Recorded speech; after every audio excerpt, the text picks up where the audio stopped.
Masalah golongan putih atau golput sudah eksis sejak pemilu di era Orde Baru. Meski diklaim lebih demokratis, pemilu pasca reformasi ternyata juga tak bisa lepas dari pro kontra masalah golput. Dari 4 kali pemilihan presiden langsung, rata-rata angka golput mencapai 20%. Lalu bagaimana potensi golput di pemilu 2024 mendatang? Berikut ulasannya. Direktur Eksekutif Amnesty International Indonesia, Usman Hamid menyebut peristiwa politik selama 5 atau bahkan 10 tahun terakhir bisa menjadi alasan kuat gelombang memilih untuk tidak memilih atau golput. Ia mencontohkan pembentukan Undang-Undang Omnibus Law, pelemahan KPK, gerakan reformasi di korupsi, tragedi Kanjuruhan, isu hak asasi manusia di Papua, Wadas dan Rempang.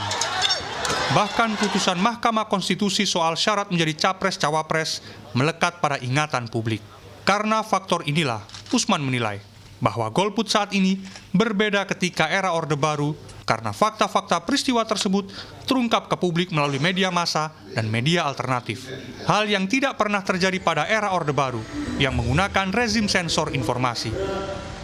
Nah, sekarang sebenarnya kecenderungan untuk mengambil sikap-sikap golput itu diikuti oleh keterbukaan informasi yang luar biasa. Ada upaya untuk membatasi, mengendalikan pers misalnya, atau menekan pers gitu ya. Tetapi ketersediaan media-media alternatif itu juga membuat masyarakat lebih mendapatkan informasi yang banyak untuk mengambil keputusan. Gitu ya. Dengan kata lain, potensi masyarakat untuk mengambil keputusan secara rasional itu lebih tinggi pada saat ini. Ya, tentu saja. KPU mencatat golput dalam sejarah Pilpres pasca reformasi relatif tinggi.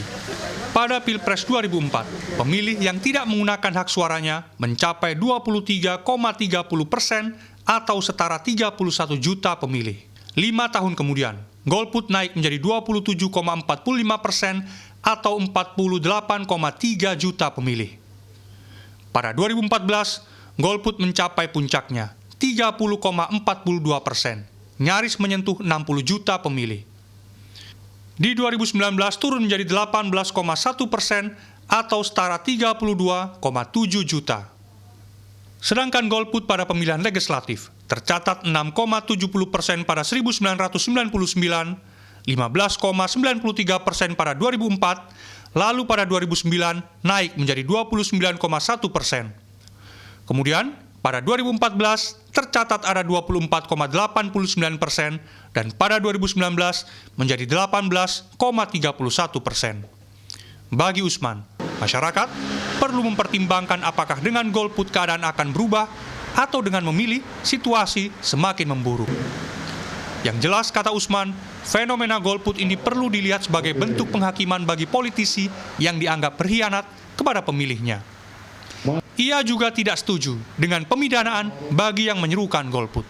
Awang Darmawan, pengajar ilmu komunikasi politik Universitas Negeri Surabaya atau UNESA mengatakan, golongan putih atau golput adalah sikap politik dan bukan bentuk skeptisme. Sikap ini juga didasari pada faktor kehidupan masyarakat, baik itu politik, sosial, ataupun ekonomi. Ya, pertama saya melihat bahwa golput itu dipengaruhi oleh faktor orang itu. Golput itu adalah sikap terhadap apa yang terjadi pada situasi ataupun fakta-fakta politik yang itu berdampak dalam kehidupan ekonomi, sosial, budaya, sehingga ada perasaan tidak menerima, sehingga mereka bisa menyatakan sikapnya untuk menjadi golongan putih. Di Jawa Timur, angka golput pada 2 pemilu terakhir menunjukkan angka penurunan. Pada 2014, ada 27% pemilih golput, dan pada 2019 ada 17,7%. Komisioner KPU Jatim, Gogot Cahyo Baskoro mengatakan, tidak menutup mata adanya pemilih golput dengan alasan kecewa dengan situasi sosial dan politik yang ada.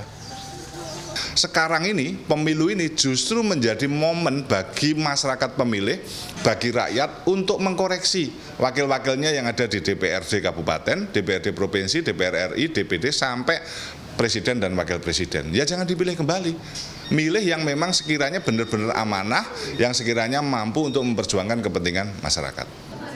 Menurut Gogot, golput ada karena berbagai faktor. Selain soal alasan ideologis dan rasional, Ada pula pemilih yang tidak menggunakan hak pilihnya karena masalah teknis dan non-teknis. Dia optimis mampu meningkatkan jumlah partisipasi pemilih pada pemilu 2024. Hantu golput tetap mengintai sejalan dengan rasionalitas pemilih di Indonesia. Miftah Farid, Didin Iswandani, Surabaya, Jawa Timur.